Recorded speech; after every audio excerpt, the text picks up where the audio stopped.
Good afternoon, welcome to Adventures with Rusty. This is my Cannondale E440 that I bought a few years ago. Let's go ahead and take a look at it and we'll take it for a ride. Claimed weight is 249. Cycle World in July 2002 said that the weight was 267 with no fuel. It has a 432cc four-stroke motor and a 12.5 compression ratio. The transmission is a 5-speed. The claimed fuel capacity is 2.6 gallons. That's a little bit bigger on the Enduro bike than the other models. Now, this is, according to Cycle World, this is the 3rd generation. So this bike is probably going to have updates that some of the other Cannondales didn't have. And I haven't had some of the issues that other people have had or claim to have had with this motorcycle. The fuel injections work very well, and it starts when I go to start it. Now, part of that might be is I'm using a Shorei battery, a lithium lightweight battery. It has an Olin suspension, both front and back, and they have compression and rebound adjustment.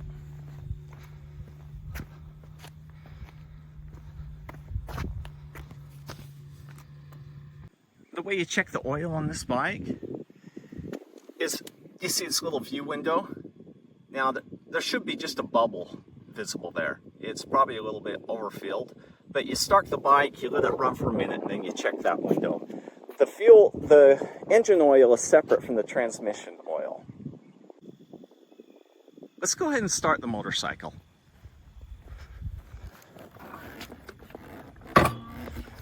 There's a power switch right here, and then there's a fuel switch on each side of the tank. We open that one, and there's one that's kind of hard to see on the other side also. Now we bump the starter switch to put fuel in the system, if you can see right here. And then we can go ahead and press the starter.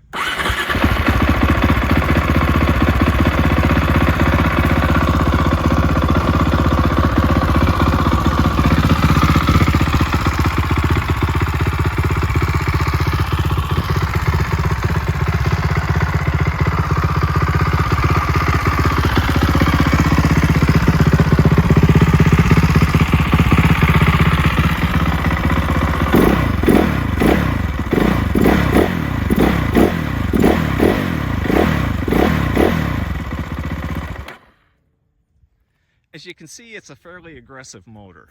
One thing you will notice is from this side, it looks really nice. I think it's a beautiful machine. When we go over to this other side,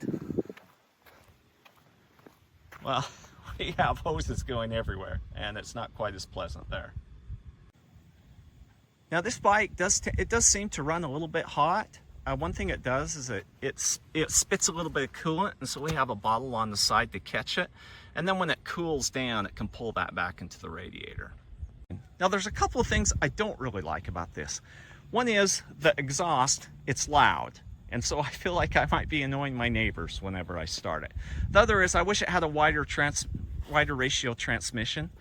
It works really good in the dirt, but if you want to take it on the freeway or something like that, it's not really geared for that.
When I purchased this Cannondale E440, it was in desperate need of attention. There were the standard items. There was the front, the rear sprocket, and the chain, and those were replaced. When I got a little deeper into the bike though, I also discovered a couple of other items. One is the airbox had cracked, and so it was letting dirty air into the motor. And Frank White had a replacement airbox in stock, and so I was able to get that and replace that part.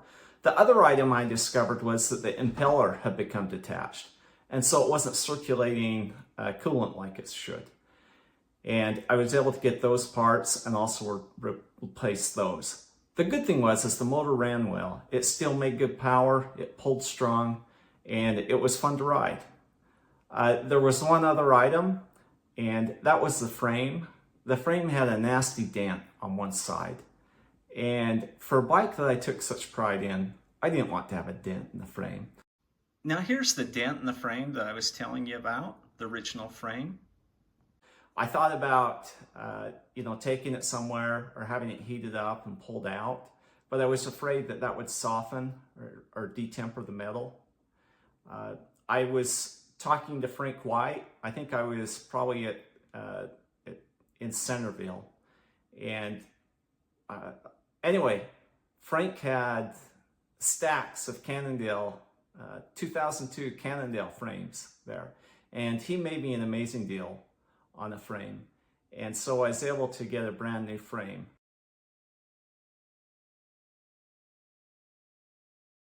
And so and the state of Utah issued me a new title to go with the frame. So this bike might actually be a 2017, but it's really a 2002 Cannondale E440. Now I think the big question is, how is reliability? Motocross Action gave the MX version of this motorcycle a very negative and rough review. That hasn't been my experience. I think Motocross Action said that it didn't idle well, and anyway, one of their complaints was, as I said, they almost had to lower the engine to adjust the idle. I can adjust the idle on mine with one finger. Maybe Cannondale listened to those criticisms and they made the updates in the Enduro version. I believe the Enduro version is a later version. Anyhow, I haven't had issues with the motor that other people have claimed. And I think it may be, it takes time to develop a complex system like a motorcycle. Now see, here's a short clip I have from an interview I had with Frank White in June 2024.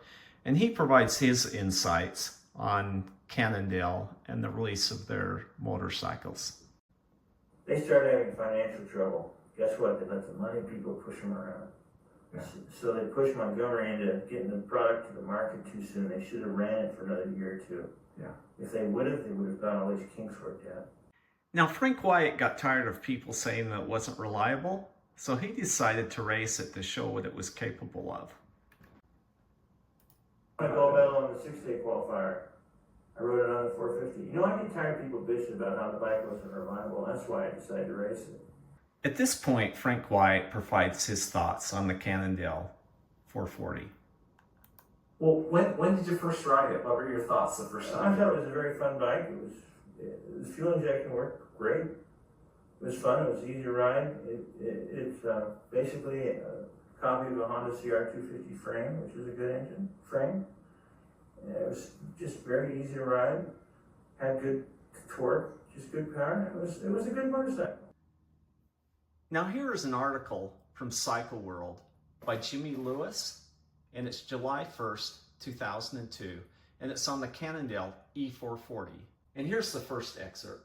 It has way more bottom end grunt than any other 400-ish cc Enduro and makes about the same mid-range and top-end power as a KTM 400E/XC Racing or Yamaha WR426.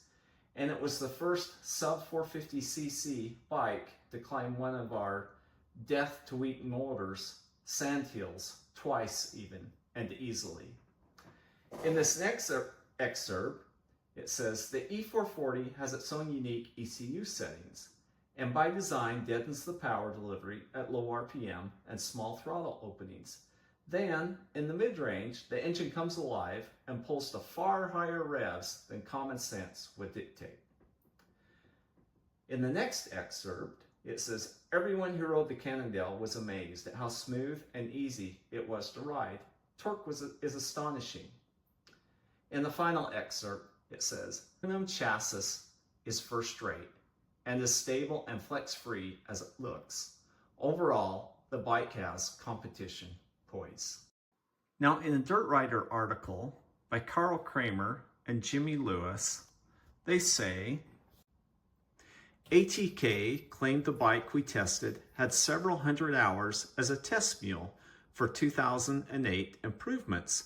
We aren't sure of its true hours, but the bike was obviously well ridden with apparent boot wear and evidence of many a wash session. Now, I think the bike probably had a lot of hours, but I'm not sure exactly what that means. Does that mean the bike has, a lot of hours on it, but we've also made repairs? I suspect something like that, but I don't know for sure. Down here, lower in the article, it says the company is claiming routine engine life of more than 200 hours, and nothing we experienced led us to doubt that. So, and also I have ridden Frank White's motorcycle. It may even be the same one that's shown here. And I was very impressed. In fact, after riding it, I knew that I wanted to either get an ATK 450 or a Cannondale E440. It looks like even ATK was caught a little off guard by the reliability of the ATK 500 Supermoto in this interview with Richard Harrison. And then this bike is one of the oldest ones we've had, and it's turned out to be the most reliable and really well-handling motorcycle. It's a 4-stroke, it's a 500, it's fuel injected. It weighs a little bit more than the rest of them. She's a heavy girl, but she works really good for us.